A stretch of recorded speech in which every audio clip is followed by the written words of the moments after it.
how to make in Audacity a very interesting and demonic vocal effect in this software.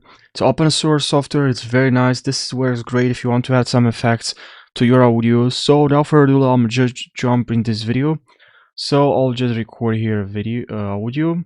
Hello everyone, welcome to this video. And then I'll just pause this. Now I'm just gonna select this audio track. I'm gonna press Command plus D or Control plus D if you are on Windows.